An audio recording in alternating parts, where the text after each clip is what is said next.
So for them to then have the ability to transact in a currency that they are familiar with, that is not just only the US dollars, giving them some alternative for the Southeast Asia region. I think that's something that we've been really, really pushing on and really building on.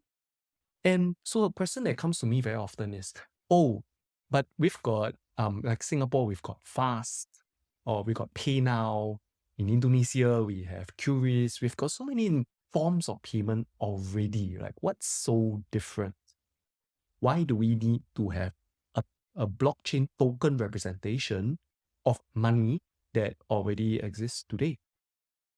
So for us, one thing that we trialed with MES during the Fintech Festival, together with Grab and Temasek, was on the concept of programmable money.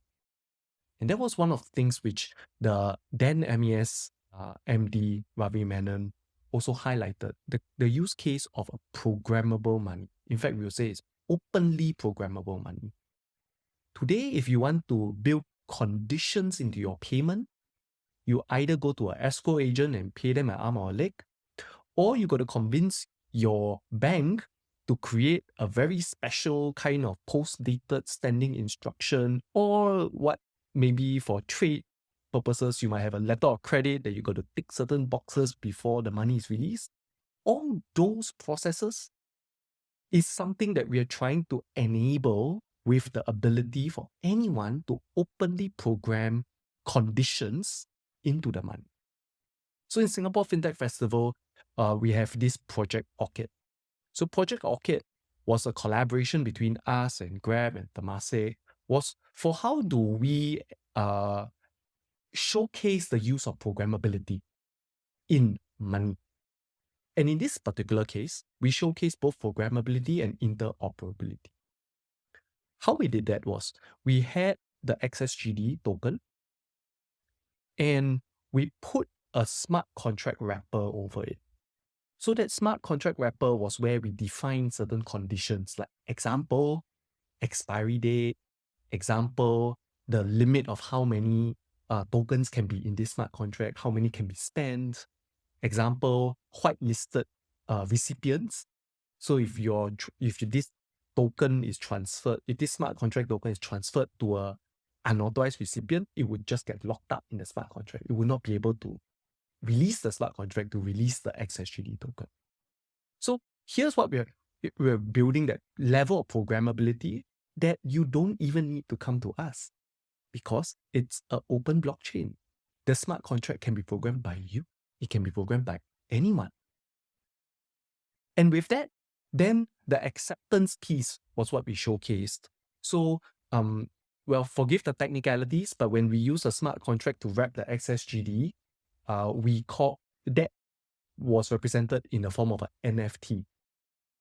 Because in our real-world use case, it is a voucher, right? I'm giving you a $5 voucher that expires on a certain date that you can spend on certain selected accepted Grab merchants, where you go to the Grab merchant, you scan their QR code and you make payment, right?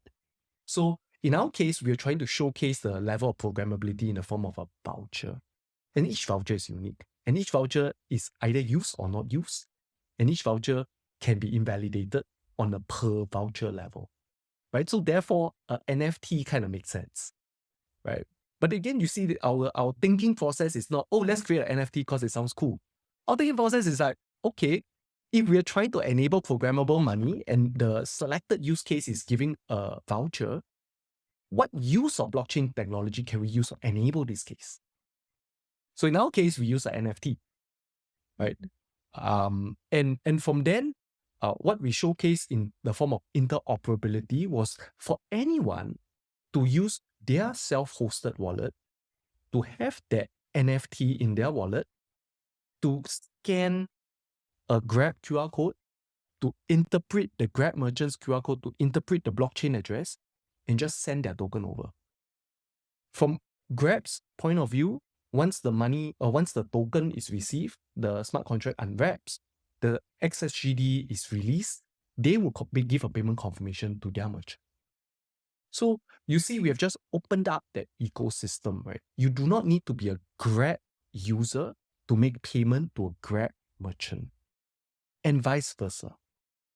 And I think that's really the exciting part about open programmable money. And that's kind of the infrastructure that we're building. That's amazing. You could basically have a babysitter come over, and once the kids are put to bed, you get payment, right? Exactly. You could have whatever sort of conditions Exactly. that you want. And you can integrate it with your IoT devices in the house that captures the moment the babysitter walks out of the house at the appointed time. Bing. Being paid. Yeah, paid. Okay. Sign me up and I'm investing. Ruben, to close us out, can you tell us a bit about where you see the future of things headed? I mean, from your view, in terms of the evolution of the business models, and just give us a bit of your insight on that. So I think that there'll be a convergence of two aspects. One is usability for sure. Everyone is working on this problem. Everyone wants it to be easier to use Web3, crypto technologies, and to secure their wealth. But on the other side, it's also, why do we need to change? Most people will say, hey, we already got banks, we have stock exchanges. Why do we need all this new stuff? Aren't we just reinventing the wheel?